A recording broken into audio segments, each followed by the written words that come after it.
Well, more often than not, HOA leaders find themselves needing legal advice and counsel, and that certainly may become more of a factor if the HOA legislation that is under review in St. Paul is passed. Hi, everybody. I'm Mark Foster with another edition of HOA Today on the HOA Leadership Network, and we're going to address legal issues when you might need advice and maybe when you don't, with Aaron Brooksby. He's an attorney and partner with SJJ Law, one of our terrific network sponsors. Hey, Aaron, welcome. Hey, Mark. Thanks for having me. Always good to have you, sir. Well, as you know, we get a lot of questions at the chapter meetings at the HOA Leadership Network. And I want to start with the most obvious question, probably the most frequent question, and that is, why do HOA decisions feel so much harder than they should be? I mean, what's up with that? Yeah, this is something I hear from lots of my clients. Most of my clients are board members or board of directors. This is pretty much in some form of or another, a board always asks this. And for me, I think it's a big part of it is there's no training. You're not a professional here. Everybody is a volunteer with different opinions and different priorities. And I think the biggest part of this is you're dealing with homeowners who also aren't trained professionals, and you're dealing with their homes. As a board, you have a duty to treat your HOA as a nonprofit corporation, because that's the laws that it's incorporated under, and that's the duties you have as a board member, is to treat it like a business. But you're having to treat things like a business that are inherently personal and some of the most, personal spaces that people have. It's their homes. And so you have this kind of dichotomy of how to treat things and what you think you should be doing or what you think is fair and nice and neighborly, but then your legal duties of fiduciary duties and obligations to the community as a whole. There's just really high stakes, high emotions with real financial impact that can be difficult for many to navigate. Well, I know you work with a lot of boards. You've been in some difficult situations that you've had to, drill into and defend. So from your standpoint, Aaron, what types of decisions can boards really make on their own without legal advice as an independent body? Like, what's that comfort zone? Yeah. The only, I guess, the without legal advice, there's some grain of salt there, but generally boards have almost all of the authority in an HOA to make decisions on behalf of the association on their own without homeowner input. Probably 85 to 95% of the decisions that happen at an association are made by the board of directors, not by homeowners. So things like maintenance timelines, let's call it that, not maintenance decisions, because the decisions of what you're supposed to maintain is going to be required by the governing documents. But the timeline of like our siding's starting to get older, but we have another vendor who says we could probably get another 5 years out of it. Let's wait 5 years instead of just doing it next year. Those types of, obviously, maintaining your duties to not have a rundown association, but also making sure that it's well funded and you have things set up, and deciding when to take on the maintenance is a board discretionary decision. Budgeting and spending, that kind of goes along with maintenance. The timeline that I'm talking about, where it's the board who budgets. Probably every board member has a budgeting meeting. Many of them are like October-ish. Most fiscal years kind of are tracked somewhere along the lines of the calendar year. And so towards the end of the year, you're budgeting and making those decisions onto how much you're going to put into each line item, how much you're going to spend on landscaping next year. You do, as a board, have to provide that budget that's finalized to the homeowners and notify them that this is the dues that are going to be incurring next year. But ultimately, the decision on which vendor you choose, how much you're actually budgeting for on each one of these things, that's a board decision. And another one here, the enforcement discretion. Boards have a duty to enforce the covenants in your governing documents, to enforce your rules and regulations. I have a lot of clients who have kind of these adopted rules and regulations that they don't really enforce, and specifically there's a handful of rules that we just don't enforce. While you have that discretion to do that, best practice is to just amend the rules, because updating rules is something in nearly every association that I've ever worked with. It's a singly a board decision. The board can meet at a regular board meeting, say, hey, we're going to just delete this rule. Everybody say aye. We're done. Yep. And then you delete the rule and you don't enforce it anymore. It's as simple as that with rules and regs. And as you mentioned, any one of those can be a tripwire, right? Any one of those singular decisions that you think is sort of a comfort zone, sort of safe, can always trip you up. One of the things we hear a lot, and you've heard this too, Aaron, board members that say, well, we've always done it this way. That's sort of a reasoning that is a premise for not having to follow the rules, right? So why is this often the wrong way to go for a board? We've always done it this way. Yeah, that phrase, I think, is a crutch for many boards because it removes the obligation to actually figure out if it's correct. It's just, we've done it like this forever. Or you're dealing with maybe an influx of new board members, with board members who've been on the board for a decade, and you're getting some friction there of, well, we've always done it this way, and well, the governing documents say this. I always warn my clients against just taking at face value the way the previous board has done it. Unless they're relying on a legal opinion or specific language of your declaration or your bylaws or your rules and regs, if it's just kind of word of mouth, I heard we should do it like this, and that's how we've been doing it, that's not the best practice. Let's just leave it at that, right? Right. It exposes everybody. It exposes you as a current board to potentially, if you're doing it wrong, if you're just relying on, well, Aaron said, not Aaron the attorney, Aaron my neighbor said we've always done it like this, and so we're going to keep doing it like that. The issue that I see often is that boards, for whatever reason, whether they just didn't know the governing documents were ambiguous, or in some cases the law changed and the governing documents didn't, and now the governing documents aren't in compliance with the law.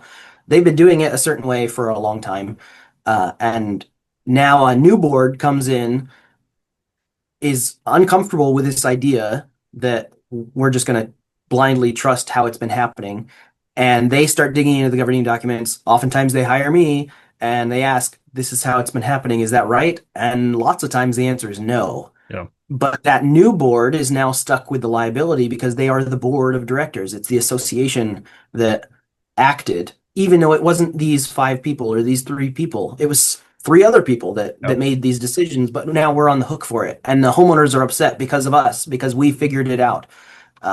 It's a really difficult situation. And so new boards inherit the old board's decisions. And so every board, like the screenshot of you as a board member right now, you should do your best to make sure that you're doing everything as properly as possible. And that means doing what your governing documents say. And that protects you in the past, it protects you in the future, it protects future boards. That's the gold standard that everybody should be following. And not worrying about what we've always done before, what other boards have done. That may not be the right course of action. So let's talk a little bit about voting. This is something that I think is a confusing premise to many boards, and justifiably so. But voting is an important part of being an active and responsible resident, right? While living in an HOA. So in your view, in summary, could you tell us, Aaron, when is voting by residents most often required? Sure. The most common, and frankly, the one that should be happening every year, is homeowners, or the membership of the community, should be voting on directors. So the election of board members at your annual meeting every year. That is the most common situation where a member makes a vote or signs a proxy, or however that's going to happen, right? That's required under the governing documents. It's going to be required under Minnesota law, whether or not you're subject to MKIWA, the Minnesota Common Interest Ownership Act, or you're not. Every nonprofit in the state is required to have an annual meeting, and most, I'm just gonna hedge. The answer very well could be all, but most are going to be required to have an annual meeting where board members are elected. And so that's the number one. Homeowners vote, they elect the board, and then the board has nearly all of the authority to go and do the business of the association. The less frequent voting that members do, there's like three categories mainly. The most common one outside of board member election is voting on as it relates to money. So lots of associations have a cap on their annual dues, where their dues can't increase year over year more than, usually it's about 5%. So you can't increase your dues more than 5% year over year without a vote of 2/3 of the membership. That's pretty standard. It's not standard, it's very common. And so, as we all know, inflation has gone up oftentimes more than 5% per year, and insurance certainly has gone up more than 5% per year. And so boards have been dealing with that. And so that has become a more frequent vote. In the same bucket of category of annual assessments, we have special assessments. Many associations, declarations, or bylaws require that before the association can levy a special assessment, you have to get a vote of some form of a majority or a supermajority of the membership before you can levy a special assessment. The third one in that category is some associations, this is far fewer, require a vote of the membership before the association can borrow money. So if you're doing a large capital improvement project, or wanting to make an upgrade as part of an insurance claim, you just need a little extra money and you don't want to drain your reserves completely, you can get a loan from lots of banks who specialize in loaning to HOAs, and some of your governing documents will require the homeowners to approve that loan before you can just take out a loan. Those are the biggest ones. And then the last one, I guess, it's not in the money bucket, it's governing document updates. So if you have really old documents, or even if you don't have really old documents, and the board is looking to update those documents or make a change to the covenants, maybe you want to, there's no cap on leasing, and you're worried about it turning into just a landlord-tenant association rather than an owner-occupied association. You can put a cap on the number of units that can be rented at any time. And those types of amendments need to be approved by, in most cases, at least 67% of the community, of all of the members. Outside of that, there's really certainly an association, a set of governing documents could require more homeowner input on decisions, but the vast majority that I see, it's really just as it relates to assessments and amendments, and that's it. Well, let's talk a little bit about litigation. That's on board of directors' minds these days. We've seen it happen. We've seen some boards being sued over insurance issues, and sometimes it happens over just enforcement of rules and regs. So, Aaron, what common concerns do you see that create some friction related to enforcement of rules? Yeah, as part of a conversation of enforcement, if I'm involved in enforcement, pretty much at any point, at least once or multiple times throughout that process, the question from the board comes back of, how do we do this without getting sued?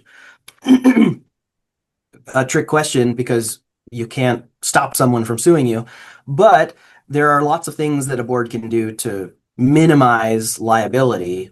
We can't minimize the fact that we have an upset homeowner, or a homeowner who is opinionated and thinks the association is evil and wrong living in the association, but we can do a lot to prevent any lawsuit from actually being valid and having any legs, where it just kind of gets thrown out the door immediately. And the way to do that, the way I talk to my clients of making sure that we are, I call it papering the file.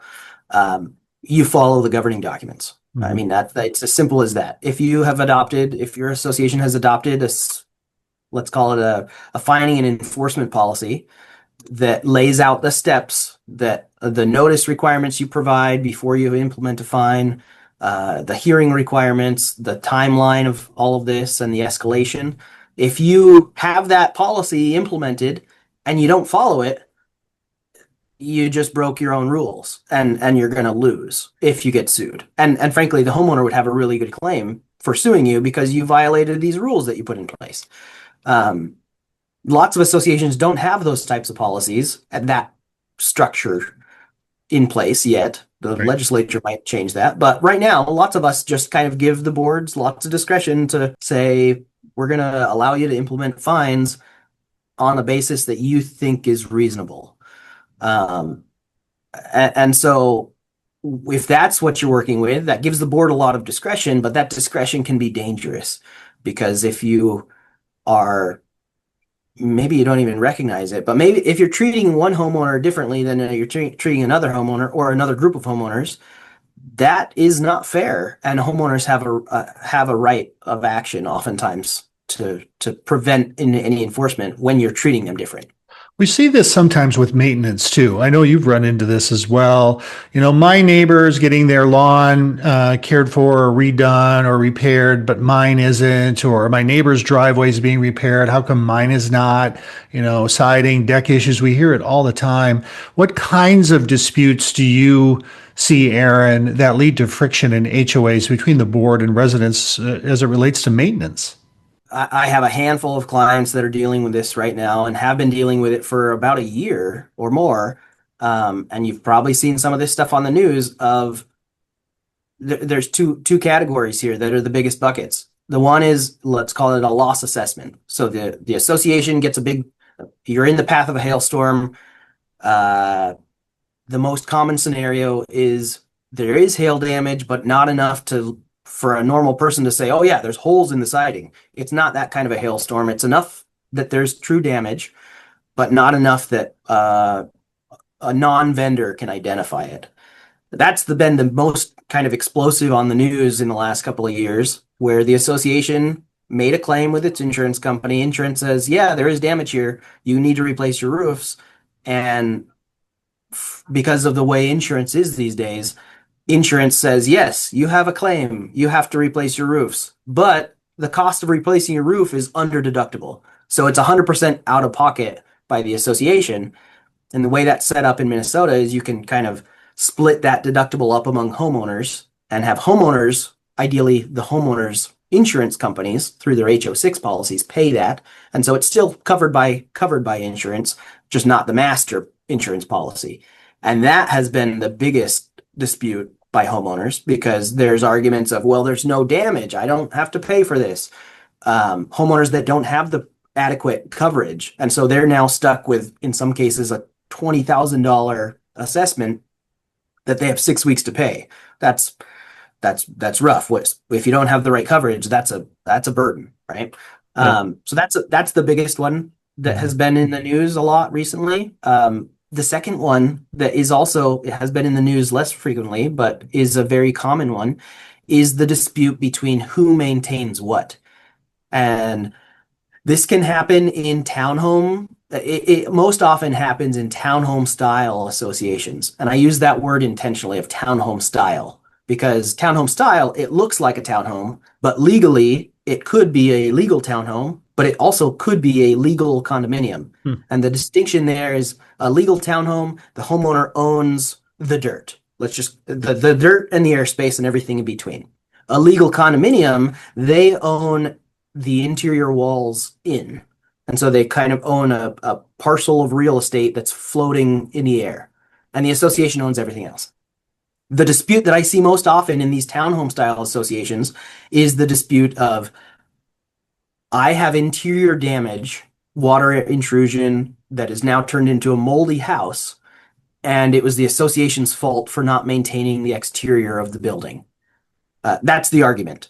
And it's a really tough argument because the association, if you're doing everything, even when you're doing everything correctly, if you have a preventative maintenance plan in place as required by MCIWA, and you're performing inspections of the exterior of the envelope of the building and replacing trim, recaulking the building, all of these things, the association doesn't ever go into the units to inspect the units and make sure there's no water intrusion inside. That's a homeowner's job. And the one situation I'm dealing with and have been dealing with for a long time is that exact situation where the association's position is we performed all the maintenance we needed to, and we didn't know there was any maintenance we weren't doing. And the homeowner is saying, well, you're wrong, because how else would my whole house become moldy? And that's an explosive situation. It's a bad situation for everybody. And again, it goes back to kind of that first question you asked me of why are these decisions so hard? Mhm. It's because as a neighbor, yeah, I would love to say, yeah, we have this big bucket of money, we'll pay for it, we'll help you out. But as a nonprofit corporation with these specific fiduciary duties for the community as a whole, if it would be a breach for the board to just pay that out when it's not the association's obligation to fix it. And so that's really the hard part that we're seeing. And it happens more often than you think. Well, let's turn briefly now to the issue of meetings, another sort of topic of some confusion. Specifically, when should residents be invited to various meetings being held by the board? You know, as board leaders, we have where I live, regular monthly board meetings. We have an annual meeting. We have some planning meetings where we might be talking about the next meeting, for example. There's budget meetings, there's walk-arounds. So is there a rule of thumb as to when and why residents should be invited to these various scenarios? Yeah.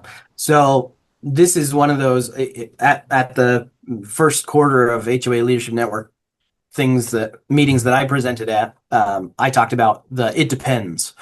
And this is a situation where it really depends, but I'm going to answer this as if you're a HOA subject to MKIWA as of April 22nd, 2026, because the law might change about this. But right now, as before any SF 1750 has gone into law,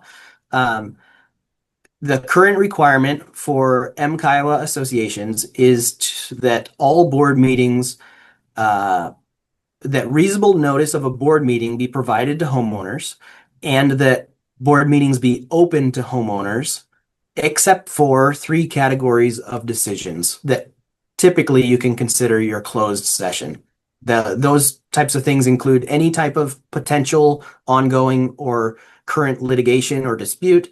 So that includes anything related to enforcement, collections, anything that's an adversarial nature. You can prohibit homeowners from attending that. Another bucket in this category is as it relates to personnel matters. That's really limited to if your association has like on-site staff, or if you're hiring like a doorman. That applies more for like downtown condos than most townhomes. And then the third one is if there's criminal activity in the association. It's a pretty rare bucket. Mostly, if there's any form of like someone could sue over this, you're allowed to close it. So best practice. So we have all of these kind of different types of meetings. The way I have advised my clients in navigating this, because you could interpret the law to mean anytime there is a quorum of board members. So if you have a 3-member board, two board members being together could constitute a board meeting because there's a quorum, and they could make a decision on behalf of the association, but for the notice requirements. And so that's one interpretation, is that if you have neighbors who are board members and they show up at the mailbox together, that could be a board meeting. That's incredibly strict interpretation of the law that I don't follow because it's not practical. My practical advice to boards is to say, if you are planning on making decisions, or if you're making decisions, that is the type of board meeting that needs to be noticed to homeowners, a reasonable notice. And ideally, you're taking minutes, right? And then you're making those decisions formally.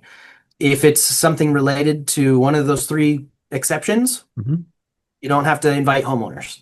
But if it's just, we're talking about a potential new landscaper for next year, that discussion should be open to the membership. Not that they get to participate, but that they get to see what you're considering. And so if you are using these closed sessions or walkarounds or these other types of planning meetings where you're not actually making decisions, if you're using those as opportunities to actually discuss substantive items, and you show up at the official board meeting and you just make decisions with a no discussion, while that might be legal, you're doing it wrong. Right. The HOAs in Minnesota are set up to be transparent, and except for those three exceptions, the law and the legislators have said that homeowners have a chance to see how the sausage is made. They get to be in the room or on Zoom. They don't get to talk, but they get to see what you're making, how you're making decisions, and what you're considering. And we do have a document on this very issue that you drafted, Aaron. It's on our resource hub on our website. We'll put that address at the bottom of the screen. So in closing, sometimes boards are going to need legal help, right? They're going to simply need some legal advice, some legal counsel.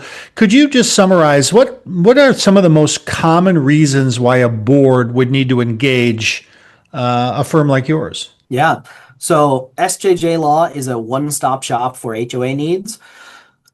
Any type of legal question you have, we've probably done it and we can help with it. The main things that I get clients coming to me about are covenant enforcement and violations, covenant interpretation. So if you have governing documents that are old, maybe you have governing documents that are new and they just don't make sense. I can provide a legal opinion to clarify that, and you can rely on that opinion even if without changing your documents. On that note, changing documents or updating documents, amending them, that's a big part of my job. And I help dozens of associations do that every year. Our firm, I do a little bit of this, but our firm also does collections for associations. So if you are levying large assessments or just someone isn't paying their regular dues, we can help with that too. Those are kind of the main bread and butter of our practice, Right. But also things like disputes with a developer. If you have a construction defect, we do that too. If you're having an insurance claim and your vendor is telling you there's damage and your insurance is telling you, no, there's not, that might be a situation where it might escalate to hiring an attorney, and we'll sue the insurance company for you. That's kind of what made our firm. I do the general matter stuff. Right. I'm not a litigator. I'm a general advisor. So any type of legal advice you could ever need, that's my jam. Well, when in doubt, reach out, right? Well, Aaron, you've always been a terrific resource for our members. Aaron Brooksby, an attorney and partner with SJJ Law. Thank you so much for being with us, Aaron. Thanks, Mark. And as an HOA leader, you can join our network for free. Just go to our website and join, and we hope to see you at a future chapter meeting. For HOA Today, I'm Mark Foster, and this is the HOA Leadership Network.